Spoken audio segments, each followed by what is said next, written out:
Hai, gue kebetulan beberapa hari ini lagi chaos banget kayaknya. Jadi nggak begitu ngelihat perkembangan politik lah. Tapi kok kayaknya lagi heboh banget soal kontennya Mas Wapres ya, yang lagi dirujak sama netizen. Coba deh lu lihat, gimana komentar-komentar negatif di postingannya. Meski dapat sorotan sana-sini nih, masih posting lagi loh dia. Ya nggak apa-apa sih. Beberapa kali dia posting yang sifatnya tuh kayak nge-host aja gitu. Jadi dia kayak ngasih pandangan ke topik-topik tertentu lah. Andai kita mencermati narasi-narasi yang dia bangun nih, itu nggak bakalan lu nemuin gambaran atau apa sih yang mau pemerintah lakukan. Lalu soal kesempatan anak muda bisa mendalami tentang apa aja. Atau bisa ngambil peran di mana aja. Kayak contohnya bicara AI, bonus demografi, hilirisasi, masa depan bangsa. Gibran tuh gagal memberikan bukti bangsa ini tuh punya grand design yang clear loh, konkret dan menjanjikan pastinya.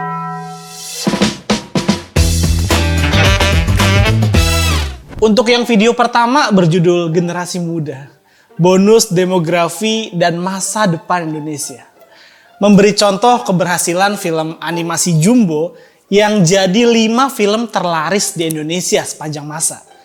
Kesuksesan timnas sepak bola U17 menembus Piala Dunia turut diapresiasi. Ada yang ngerti peran krusial pemerintah di dua soal itu? Terlihat pada apa sih? Gue aja nggak ngeliat apa-apa loh di situ. Nah ini nih, meski viewersnya udah lebih dari 1,3 juta, komentarnya itu lebih dari 52.000 loh. Mengapa yang dominan justru penilaian negatif ya? Konyolnya yang dislike postingan ini lebih dari 58%. Itu sih mendingan ya dari yang berkomentar.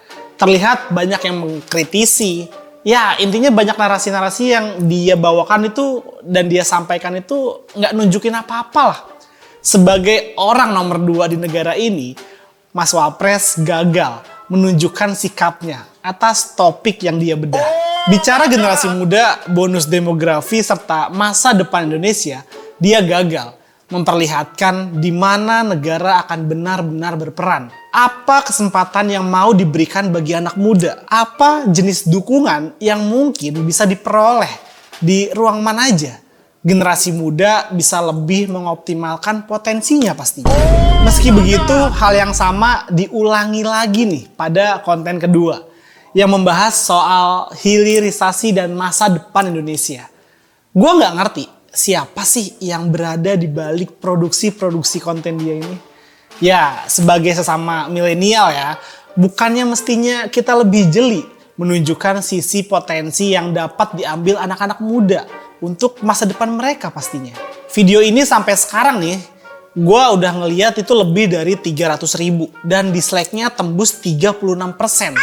Belum lagi kalau kita ngeliat komentar-komentar yang ada. Lagi-lagi Gibran dalam membawakan narasi tidak memperlihatkan dia ngerti soal topik yang dibawakan. Sorot matanya, mimik mukanya, intonasinya, maupun pada penekanan-penekanan kata tertentu itu datar-datar aja dia. Artinya apa? Dia sebenarnya zonk, tidak memahami apa yang dia sampaikan. Bapak 2 anak itu hanya ikut-ikutan aja, gagah-gagahan, biar kesannya tuh kalau dia tuh ngerti perkara hilirisasi. Juga tentang AI, pernahkah kita ngelihat dia berdiskusi, ngobrol atau berdebat gitulah secara langsung dengan generasi muda? Enggak kan? Dari 2 unggahan di channel pribadi dia itu bisa disebutkan lah sebagai sebuah kesenjangan. Kenapa gue bilang begini nih? Demi kepentingan politik Mas Gibran di masa mendatang pastinya. Ya kudu jadi martil dulu emang. Kayak nggak tahu aja. Pemilih kita kan rasa belas kasihannya kan tinggi banget bos. Merasa harus dibela, dijagain. Ya mendukung politisi yang dibully massa lah. Kan di pikiran kita sebagai manusia normal nih, begitu disorot banyak orang, kan ngerasa malu ya. Mungkin malah kita take down kalau bikin psikis kita ini kena. Tapi apa yang dilakukan Mas Wapres? Video kedua langsung nyusul, hanya berjarak 7 hari dari unggahan pertamanya. Ini yang gua nggak ngerti nih. Tuh hatinya kebuat dari apa ya? dia tuh kayak merasa puas kalau dihajar sana sini sama netizen. Keluarga Jokowi emang keluarga politisi yang tidak seperti politisi kebanyakan loh. Makin banyak menimbulkan perdebatan, kontradiksi, keriuhan di medsos, maka itu adalah salah satu indikator keberhasilan di keluarga mereka loh. Kalian lupa kenapa soal dugaan ijazah palsunya Pak Jokowi sekarang kayak disengaja gitu. Diperpanjang aja sama Jokowi. Dia mau memperkarakan para penuduhnya itu loh. Termasuk baru aja kemarin nih, waktu Pak Jokowi jadi utusan resmi pemerintah untuk hadir di prosesi pemakaman Paus Fransiskus. Meski ini terkesan penugasan dari presiden, mungkinkah tanpa bisikan dari orang-orang terdekatnya Pak Jokowi? Dalam sejarah negeri ini belum pernah loh mantan presiden diutus buat melayat, mewakili kepala negara. Tidakkah andai kita mau beneran menilai dengan jernih nih, tugaskan wakil presiden aja. Atau setidaknya menteri agama lah buat mewakili negara kita. Kok malah mantan presiden ya? Udah begitu masih ada 2 utusan resmi negara. Ada Menteri HAM Natalius Pigai dan Wamenku Tommy Jiwandono. Dan Ignatius Jonan lah, mantan ketua panitia saat kunjungan Pope ke Indonesia. Nah, kalau si bungsu Kaisang Pangarep yang jadi ketua umum PSI kemarin juga menimbulkan kegaduhan baru nih. Usai ketemu wali kota Kediri, kok bisa-bisanya ditulis di web resmi Pemkot nih sebagai staf khusus wakil presiden. Masa staf pemberitaan Pemkot berani nulis jabatan mantan anak presiden dengan serampangan sih? Tanpa informasi dari siapapun loh. Gue sih ngerasa ya, keluarga mantan presiden kita ini gak peduli, tutup mata. Mereka mau dikomentarin kayak apa aja, kayak gimana aja, ya nggak ada soal. Semakin banyak menimbulkan kontradiksi, malah makin bagus buat dukungan politik mereka ke depan. Keluarga Jokowi ini sadar, kalau kembali masuk partai, mereka akan diatur lagi dan dikendalikan oleh partai. Lu pada penasaran gak nih? Apa sih untungnya si Gibran unggah 2 konten tadi?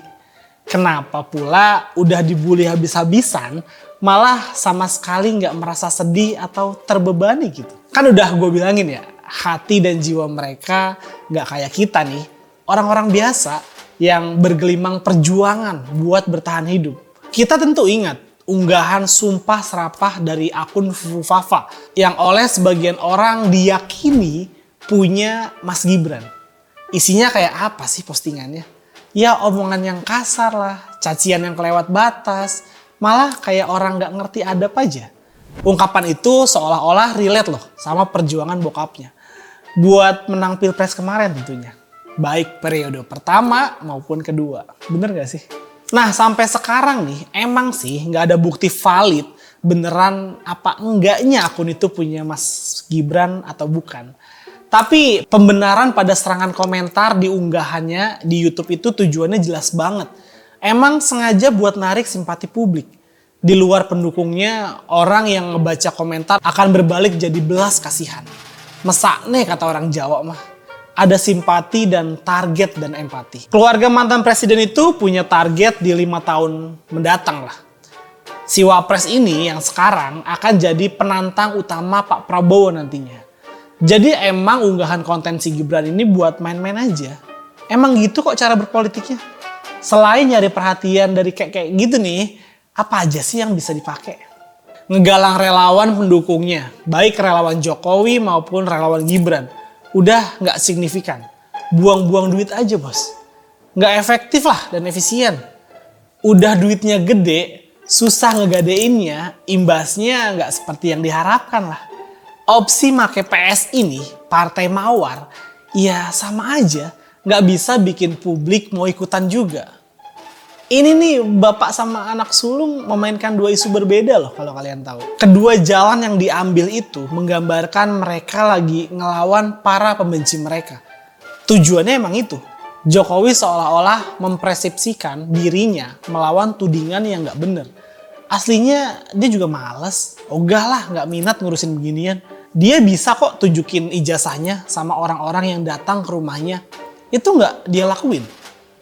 Malah wartawan yang nunjukin ijazah. Ini emang sengaja ngomporin bikin panas apa gimana sih? So next lah, nggak perlu serius-serius banget lah sama manuver keluarganya Pak Jokowi ini. De factonya mereka sekarang ya hanya keluarga mantan presiden sama keluarga wapres lah. Kekuatan PSI nggak signifikan juga kok. Lolos ke Senayan aja belum tentu. Dukungan relawan itu udah masa lalu. Udah kelewat lah. Jangan sampai terjebak jebakan Batman lagi ya bos. Udah gitu aja lah. Sorry to say kalau ada omongan gue yang nggak sejalan di hati kalian. Perbedaan jangan bikin kita untuk berhenti berteman. Gue Iwan Chen, bye.